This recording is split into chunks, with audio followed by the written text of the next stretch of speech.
Where has the time gone, guys? Here we are at week 8. Our first match is the Athenian Absols versus the Eastern Shore Spectres. And there are some severe playoff implications at play here. After 2 long months of play, the records that both these teams have found themselves at is 6-1 for Finn, and Dante sitting at 3-4. This is kind of his last chance to make it into playoffs. We look at the bracket here, we'll look at the standings.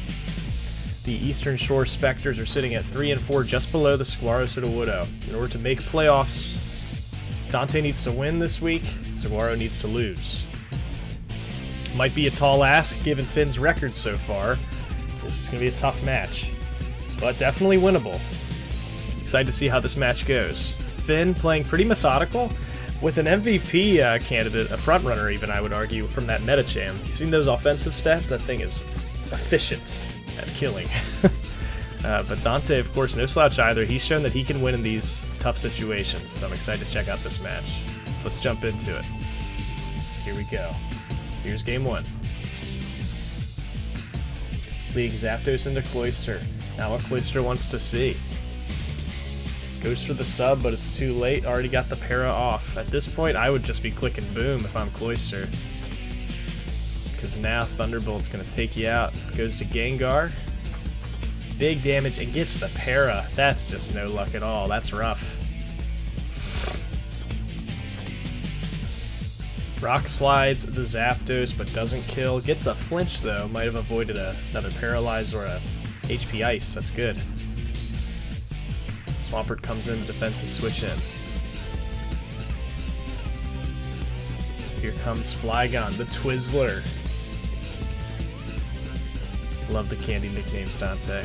Giga Drains the Swampert, doesn't matter. Swampert eats that.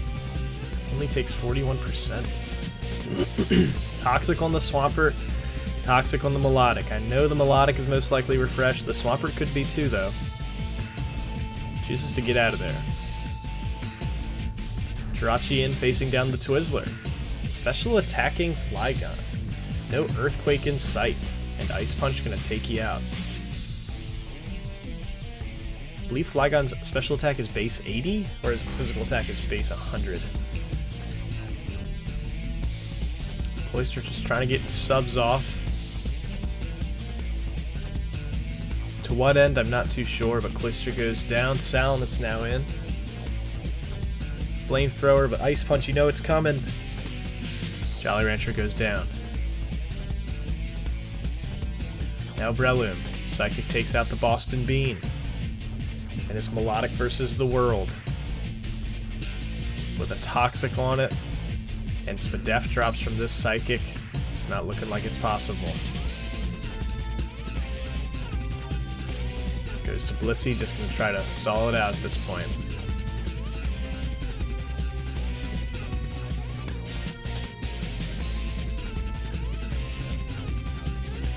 The only attacking move is the Ice Beam, it seems.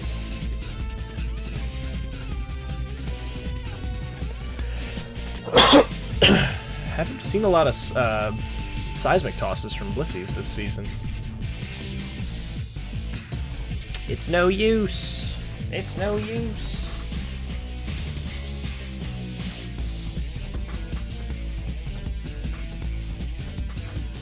Does Toxic hit a cap of damage loss? Is it just going to keep doing 43%, or does it go up? I wasn't paying close enough attention at 49. Okay, so it does keep going up.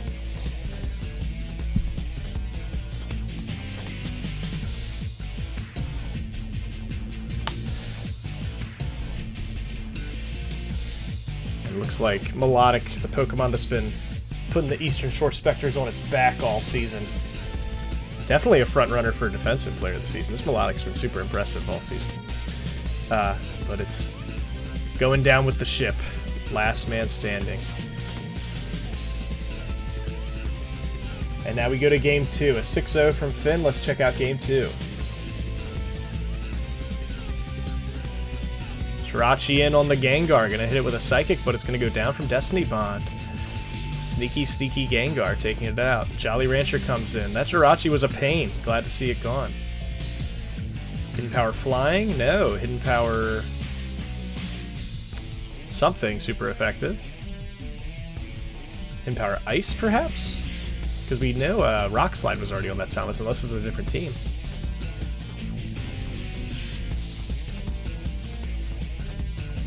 Gets the Toxic on Blissey, that's good progress. Forcing the Blissey to switch out eventually. There it goes. Back to Swampert.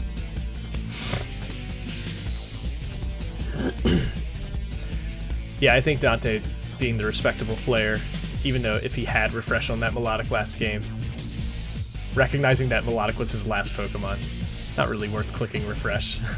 Just gonna extend the match time by doing that, so kind to not do that. Twizzler comes in, gonna suck the Swampert with Giga Drain. Only does 38%. That must be like max Spadef Swampert.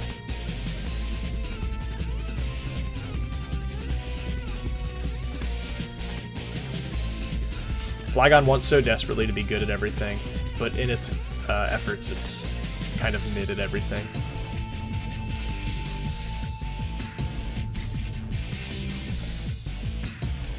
Blissey comes back in on the Melodic.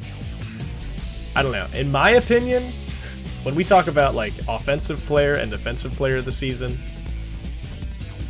I don't think a Blissey should win, and I don't think a Tyranitar should win. I think we should look at some unique Pokemon who have kind of stepped out of their... kind of broken beyond their limits, you know what I mean?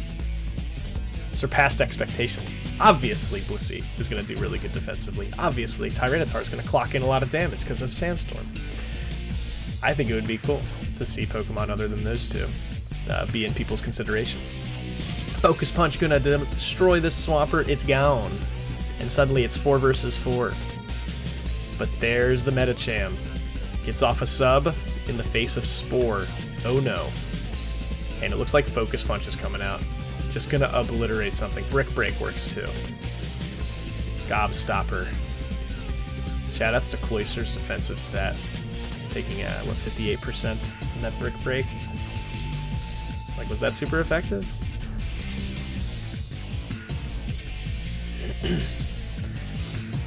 Medicham just gonna nuke some stuff. How much damage we talking? 94%!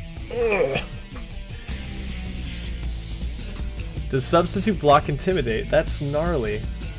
Focus Punch does 77% to Salamence. Hidden Power...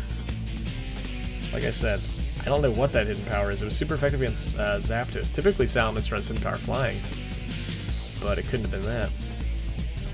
Maybe Hidden Power Ice. And it looks like Medicham adds more stats to its sheesh offensive. Congrats to Finn with a +10 differential. Congrats to Dante. I was talking actually late last night with the coach of the Moronic Kabutops, Sigmund. And we were talking about just how awesome of a season the Eastern Shore Spectres have had. First season coming into the league, playing a pretty foreign format, Gen 3 OU. Not a lot of people are like in on this format, but Dante taking it with stride, coming in, really investing in team building and stuff. So shoutouts to Dante. It looks like closing out 3 and 5. This will be the end of his road for this season, but I do want to give big kudos to Dante. He's had a phenomenal season for his first season ever. And of course, shoutouts to Finn, finishing 7 and 1. Looks like he's going to be finishing with the second seed overall.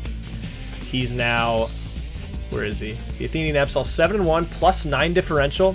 If Barry loses this week, he plays Bean, and you know Bean's kind of a wild card. Bean is very good at Pokemon. He's had a goofy season as far as his record goes.